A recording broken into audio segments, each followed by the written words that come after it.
say a thing before you get started. Please do. So I want to just say a little bit to this audience about who Avary is. So Avary and I have known each other for, I don't know, maybe a decade now, and she's been very involved in building community, but took a step away from that work maybe about 4 or 5 years ago and started getting more involved in accelerating startup ventures. And she was actually working for a company that's based out of Canada. It is an accelerator, is primarily a women-led company. And when the Supreme Court handed down the Roe versus Wade decision recently, Avary went to her management team and said, I have to quit because I have got to put my energy into this particular issue. And to their credit, they not only didn't let her quit, they said, we're going to empower you to work on this. And so she then shifted a bit her focus, and she's been working ever since around the issues of reproductive justice and how we can support women who are starting companies doing that kind of work. She's going to be talking to us about a couple of those today, but there are also ways through public equities and publicly available investment strategies that we can support it. So I'm really, really excited to have her here. I've seen her presentation already. It's awesome. I think you're going to learn a lot from it. I know I'm going to learn a lot from listening to her. But I also want to remind you that we're recording this event. And when we get to the Q&A session, we'll stop the recording so that we all have a chance to ask any questions we might want in a more private setting. And then about 45 minutes into the hour, Avary will leave us and we can have a private discussion about what we heard, because this is one of our investment presentations in our investment series. The other thing to remember, our big disclaimer, is even though Avary will be talking about specific investments, this is not an Invest for Better endorsement of those investments. We are doing this for educational and informational purposes only. And my disclaimer on that, I am not an investment advisor. This is not investment advice. I am just a passionate human who meets lots of people.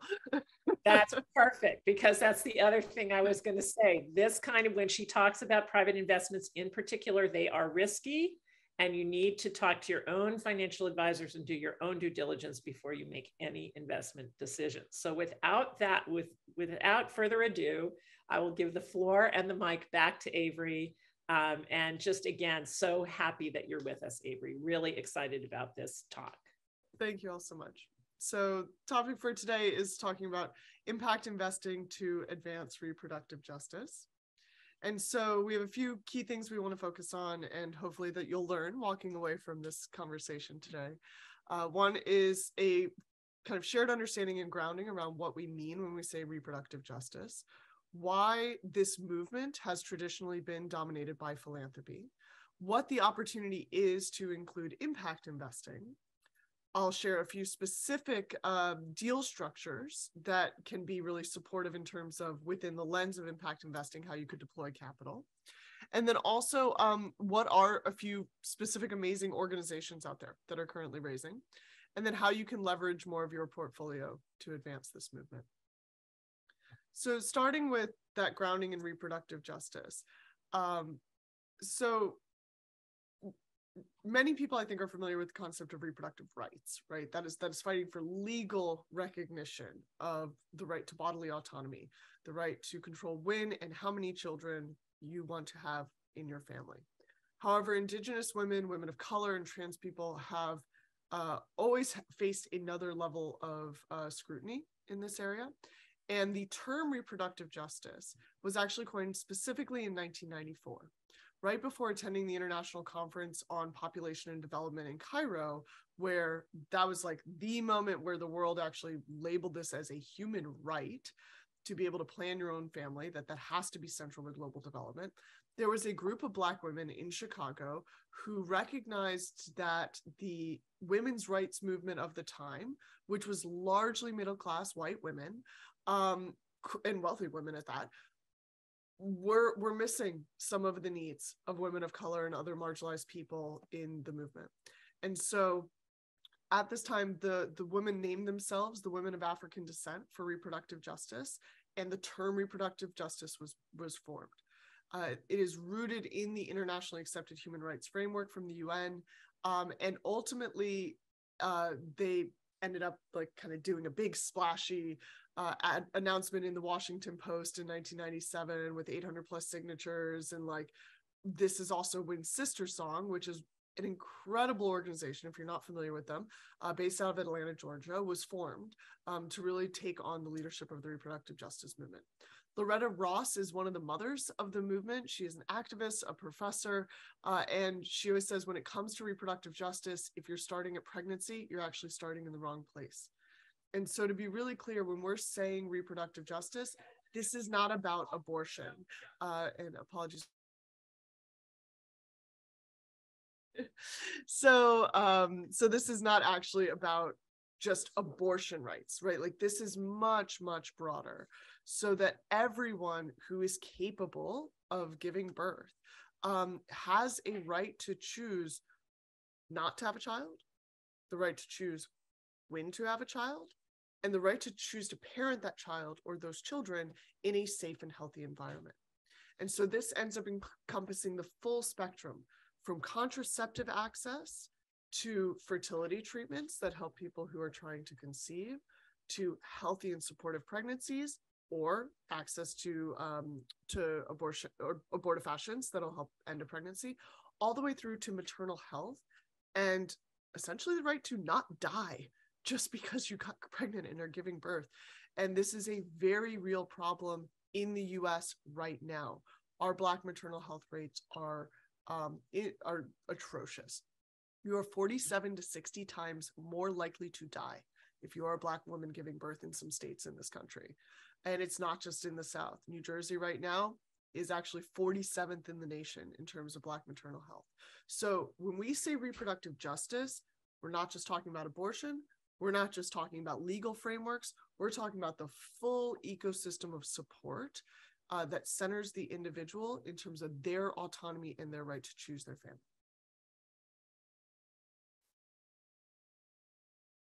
And so kind of taking a step back to like my journey, Janine touched on that a little bit in the introduction, but I've been a serial entrepreneur. I've worked in private equity, especially when impact investing was just getting coined as a term back in 2008, 2009, 2010. And I've always believed that financial capital is a powerful tool for change. We see all the ways that it can create negative change in the world, but there's also so many ways that our financial capital can create positive change. So when the leak of the Dobbs decision came out in May of 2022, I think like many of you, I found myself grappling with a suite of very complex emotions, rage, grief, depression, fear, anxiety. And in sitting with those emotions, in composting those and trying to turn them into something that could actually be productive or healthy, I realized I needed to go on this journey myself to better understand reproductive justice and refocus, because I've worked internationally for over a decade and have kind of ignored the US, to be honest, and realizing like actually attention needs to go here. And I was actually talking about this presentation with a few of my friends who were over for a craft night the other night. And one of my friends said, she was like, you know, it's almost like I think women might be people, but don't quote me on that, right? There is almost this like give and take right now of whether or not we should even have the right to be considered independent, autonomous beings and equal citizens in this country. And that is what is at stake here. It's not just a specific procedure, a specific pill, a specific law. The trend in what we're seeing right now in other spheres of influence is much, much larger. And Clarence Thomas said the quiet part out loud in his concurring opinion, where they're going after a lot more than abortion rights. And so that was what activated me. That was what mobilized me. And I think ultimately we don't have a choice to sit on the sidelines anymore. And so as Janine shared, I was really blessed that when I went to the leadership of my organization based in Vancouver, that Spring said, you know, yes, this matters. And like, yes, actually, we have it pretty good in Canada, but we can express our activism through you and by supporting you. And so I am now CEO of Spring USA. don't actually entirely know what that means just yet, as we're still figuring out what our programs might look like. But I have been supported to explore how might we take our decades of experience around different incubation and acceleration frameworks, different investor training programs, to point them at this issue of the broader question of reproductive justice. And so that has started with, I think, what my default is, which is convening. So we've been doing monthly potlucks in the Bay Area. As we shared, we just had another one last night. And a lot of this has been a chance to just start the grounding in relationships. And when I look at financial transactions and deals, pitches, they're not very effective. In fact, they're pretty patriarchal in how they present a company for consideration. And in my experience, most deals are actually done because of deep relationships. And when you're choosing to invest in a company, that is a expression of trust, and you are building a relationship for the long term. And so part of the goal for these dinners is we're bringing together funders, we're bringing together leaders in the movement, we're bringing together folks who are just passionate about this issue, and starting to build those trusted relationships so that a real dialogue and conversation can grow. So why has this movement been kind of centered in philanthropy? Well, for most people in the field, this is 100% impact focus. If you are seeking profit from it, there's something wrong. Everything you are doing should be going to helping those who are most in need of care. So there is a philosophical bent to this. The second is that most of the movement is, at its core, for reproductive justice, focused on underserved, marginalized communities. And because of that, these are not typically communities that are seen as being able to kind of fully economically participate, that they do need subsidies, they do need support. And then third is there's just been a complete absence of government support in this arena. And so private philanthropy has had to step in. And unfortunately, it's really not enough. When we look at how much capital is being deployed, it is not sufficient to the scale of the problem at hand. And so I was really inspired by Molly Schultz-Hafid, who's the executive director for the Butler Family Fund. She published a number of pieces right around when the Dobbs decision came through last year. But with it, she's been really focused on this research, so that the National Committee on Responsive Philanthropy says that between 2015 and 2019, only $1.7 billion was designated for reproductive rights. And of that, only $361 million was explicitly designated for abortion rights across the entire country. During those years, foundation giving in the US totaled $76 billion. This is not enough. And unfortunately, most of the capital deployed in this arena is actually one specific anonymous donor. And should that person decide to scale back their giving or sunset it, we're going to be looking at a massive capital shortfall, especially as more and more clinics are under duress, as laws are changing, as essentially the needs are growing more dire. And so ultimately, philanthropy isn't enough, and we need to activate more capital. And so enter the realm of amazing new privately held organizations that are working in this space. Some of the benefits of this is ultimately private companies can innovate faster. They can access different pools of capital than what's available in the philanthropic space. And they are doing innovations across the whole spectrum of the movement, from amazing new contraceptives, incredible health tech, new telemedicine innovations, and as we saw with companies like Airbnb or Uber or Lyft, for better or worse, private companies can operate in a bit of a legal gray area. Nonprofits receive a lot more scrutiny. And so for-profits, probably for worse, but they are able to actually navigate these spaces, especially when the legal landscape is changing very rapidly and is not always clear. And so, some of the examples we'll be talking about are in those specific innovation areas. So to that end, the actual deal structures available do not have to follow the typical extractive forms of venture capital. I think a lot of times when we think about private equity, the model that has been celebrated, fetishized in some ways, is the one that came through Y Combinator and through the early tech investors. And that venture capital model is one where you're placing bets. It uses a lot of language that's kind of rooted in like casinos and a little bit violent, but it's this idea of like, great, we're going after this portfolio, fingers crossed one is going to like blow it out of the water, get 100 extra returns, whatever. Half of our portfolio is actually probably going to lose all of our money, but we don't actually acknowledge that. And then some is like maybe just going to return a little bit.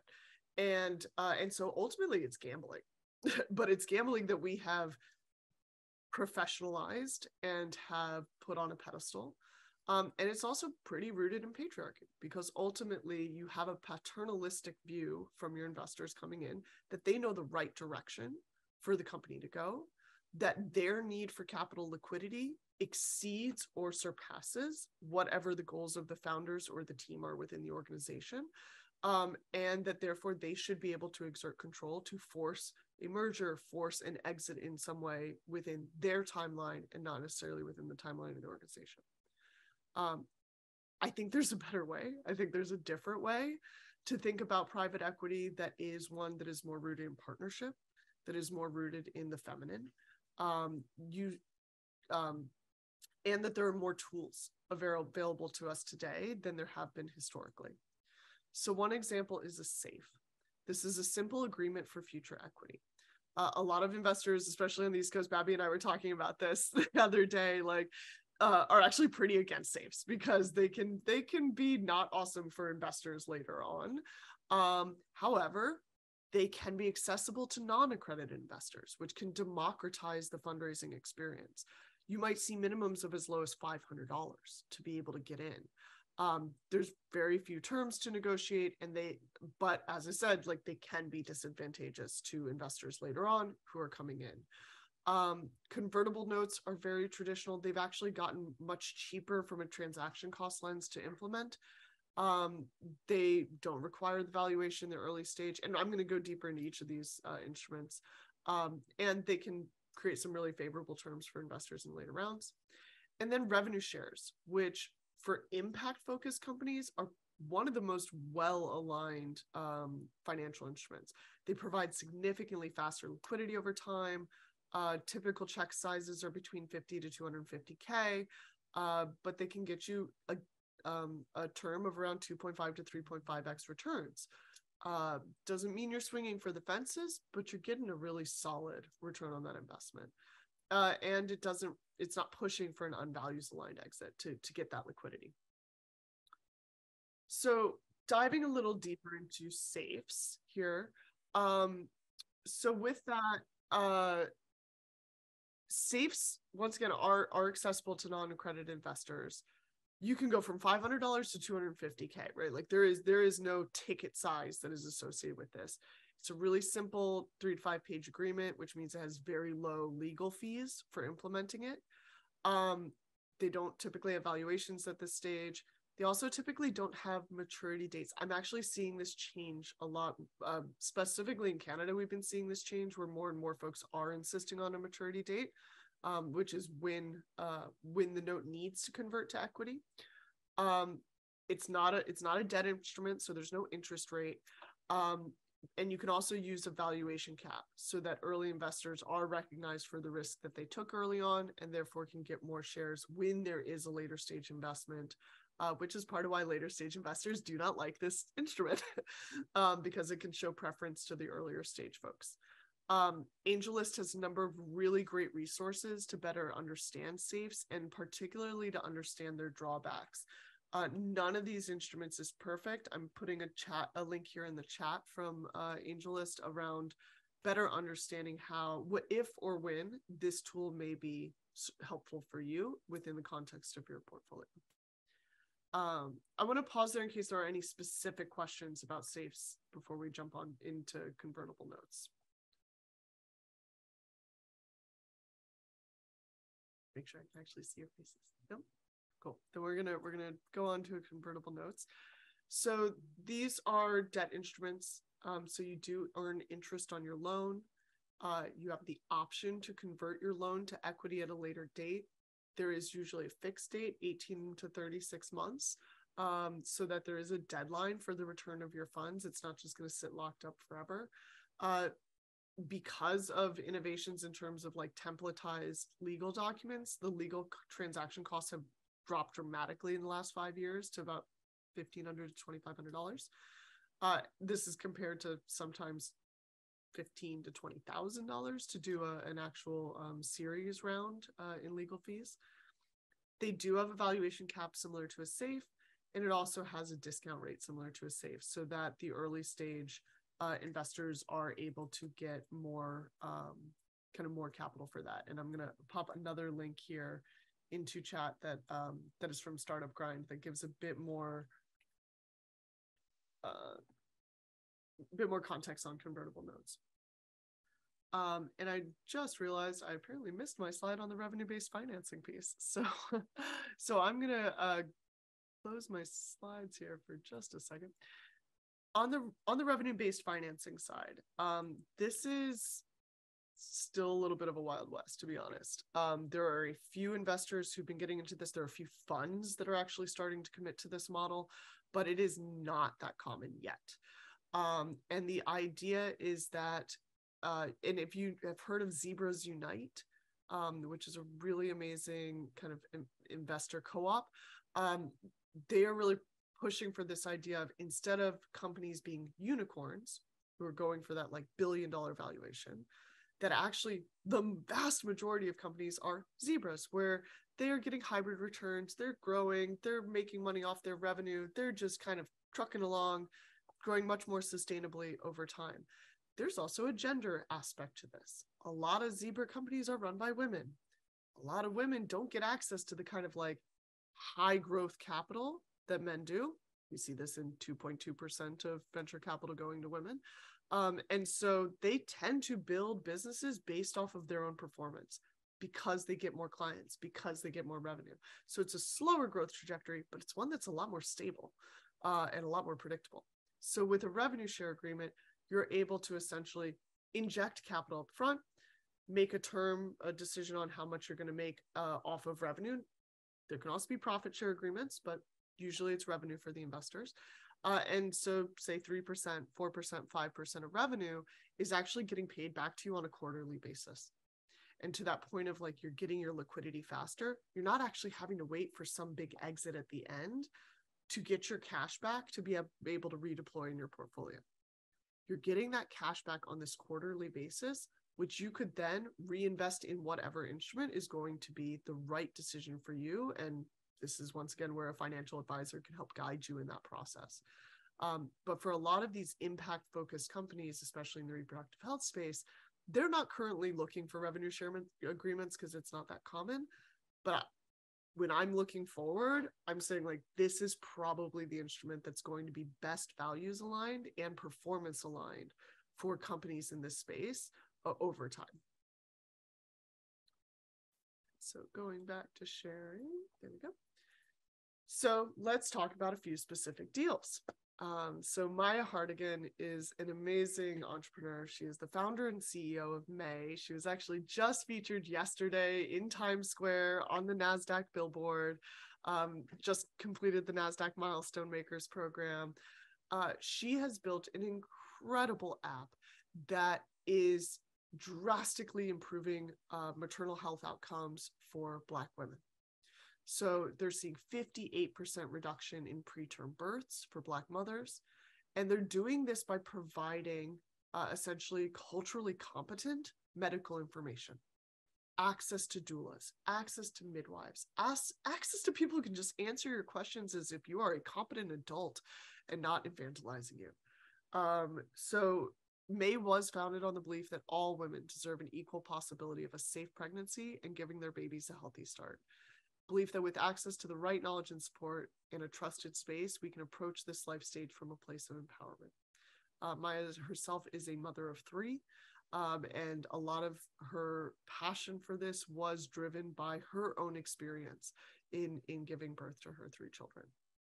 There is a $1.5 billion market opportunity for Black birthing mothers. And so they are currently raising a $5 million equity raise with a $100,000 minimum investment size. Their primary customer is actually Medicaid. So they are working within the healthcare system. Their app is purchased by insurance companies and hospital units, and actually they're just about to close their first corporate and commercial partner to provide to their patients. So she's not B2C, she's B2B, which I think also, it's a little easier sometimes to get to scale and to reach a lot more people when you're going B2B instead of B2C. So that's Maya and May. Another one is Miller Morris, the founder of Comma. And Comma is operating in a really interesting new space. And for May, I can connect you with Maya in terms of their syndicate and their lead investor who is supporting that round. So for Comma, I love their concept, right? A period shouldn't be a hard stop. Comma provides a chance to redirect the narrative. So they are launching a data secure, HIPAA compliant period tracking app. I'm not sure if everybody remembers all the hullabaloo last summer when it was like, oh wait, period tracking apps aren't safe. Oh wait, they might sell your data. You're actually seeing now certain laws coming out where for students who are in athletics that they actually have to report their period data. So there's ways in which that information can be weaponized, especially in a criminalization of abortion and a criminalization of miscarriage. And so Sarah, the new app, is really amazing. It's the secure app for reproductive autonomy, Sarah. And so she's really leading this from the lens of like, we've got to be able to protect this information and let people follow track their own bodily rhythms in a way that's not going to be used against them. They are also making the first completely compostable and organic cotton tampons.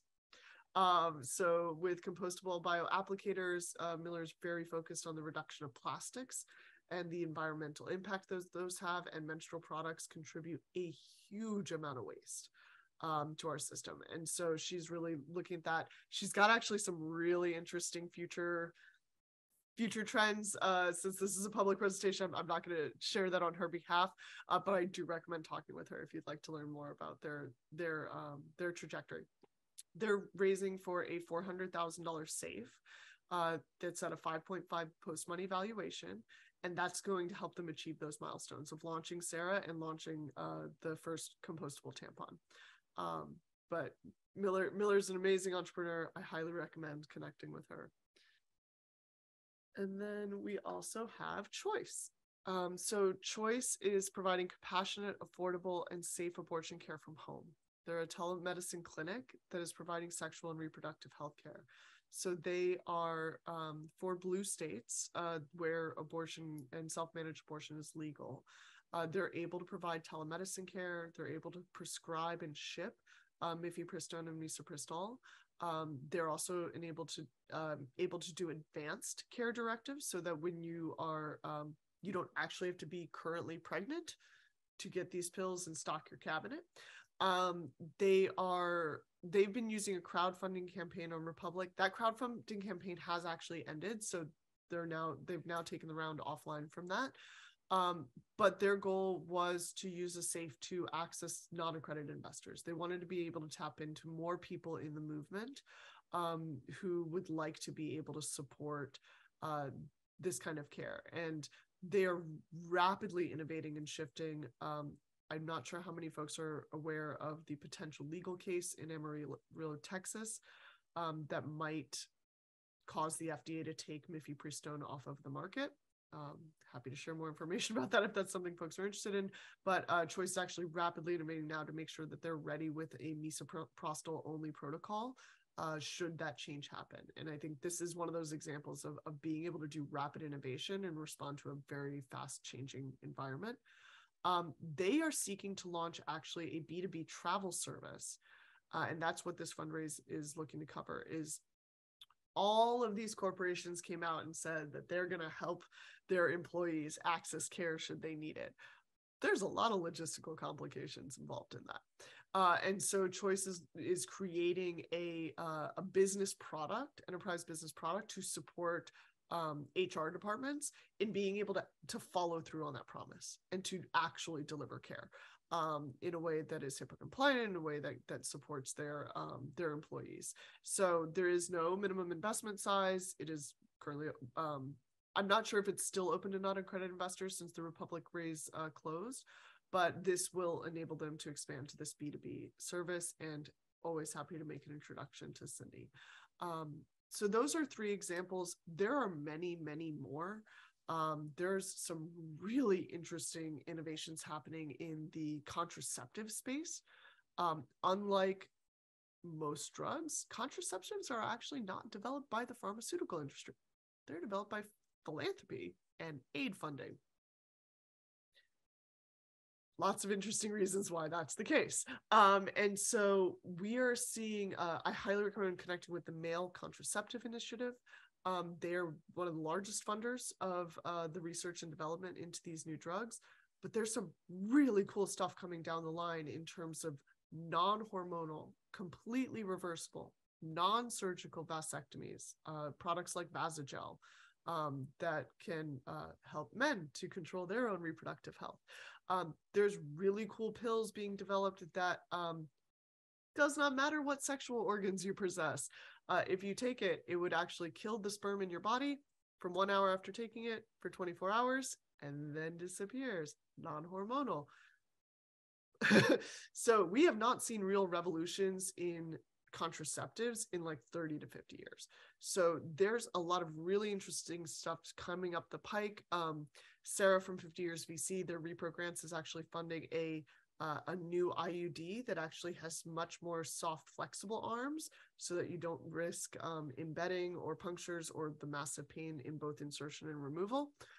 So there's some really cool spaces there. And because it's primarily aid and philanthropy funded, there's a real opportunity for private investors to come in and support these products as well, because they're not being backed by traditional pharmaceuticals. So those are some examples in the contraceptive space. Vitalik Global is just launching an amazing app, Aya Contigo, that they built in Venezuela. They're bringing it to the US to support the Latinx community in navigating access to care. So there really are a lot of really interesting innovations coming around the space. And I think there's just been a breakdown of knowing what's out there and being able to navigate that and say, okay, yes, actually, like there are places here, there are ways that I can deploy more capital beyond philanthropy. So that is my spiel. And so happy to stay connected. My email is avery@spring.is. Our website is springusa.is. We have a Twitter. I'm not sure we actually use our Twitter. Twitter's kind of a dumpster fire at this point. So, but like, happy to always connect via email. And thank you all so much. Thank you so much. And actually, I have, before we go off the recording, one of the things you mentioned. So first of all, that was amazing. Thank you. Really, you did a great job. It was a really great presentation. One of the things you mentioned when you were talking about COMA was a syndicate. So could you just explain what that is? Sure. And is there a syndicate involved with May? So I'm not 100% sure on that. I do believe May has a lead investor, and so I'm happy to follow up with Maya and get clarity on that. Comma is using a SAFE, so that is not a syndicate, because that's just everybody's getting in on the same agreement. When we say the word syndicate, what we mean is that there is a lead investor who has taken on, usually they put in the most money, but not always, but they've taken on the responsibility around due diligence. So they're evaluating all of the documentation for the organization. They are, often covering a lot of the legal fees. They're bringing in the kind of sector expertise that's needed to make an evaluation. And they're oftentimes negotiating the actual terms. And so then the follow-on investors who are joining that essentially are just signing up to whatever the lead investor has negotiated. One of the programs that we run with Spring is called our Impact Investor Challenge. And this is part of what we're exploring bringing to the US, where we actually play that role of lead investor, but in a pure collective environment. So we have a cohort, 20 to 30 investors who come in, who are curious about learning about impact investing and actually want to make an impact investment, private equity impact investment. And so we source the pipeline. We actually run the full due diligence. We provide due diligence coaches. You get to do it in a group. We coordinate all of that with the entrepreneurs. We're coaching them on making sure that their deal rooms are ready. We provide and bring in guest experts who can speak to any kind of peculiarities in terms of the field folks are operating in. We bring in lawyers, we bring in tax advisors, bring in other folks who can help you in navigating that decision. And then the investors vote and pick the top one that they want to put their money in. And we actually take care of the transactions of doing the deal. And so that is one model that we've been exploring to support more folks actually like getting that real world practice in deploying capital and supporting amazing companies like these. That's great. So if anybody who's listening to this actually is curious about one or more of these companies, how do they go about finding out more, seeing the deal deck or the pitch deck, or getting more data on the specifics of the investment? Absolutely. So you can always email me at avery@spring.is, and I can provide an introduction to the founders. They all also have contact information on their websites, which were on the slides that we shared. And then, yeah, essentially at this point, happy to follow up with folks who are interested to connect them. Great. And remind me, Avery, do you have a blog or a newsletter or something that you send out? Yes, we do. So if you go to springusa.is, you can sign up for our newsletter. I also have a Substack where I try to write articles about what's going on in the space and highlighting some of these deals. And so you'll actually see more information about these specific companies in one where I was actually sharing more about safes and trying to help folks understand more about those opportunities. And so I will put the link to that into the chat. Perfect. And then just for Invest for Better, for those of you who find this interesting and who want to know more about angel investing, which is what Avery is talking about, we have a deep dive course on that specific issue. So that's something to also look out for, pay attention to.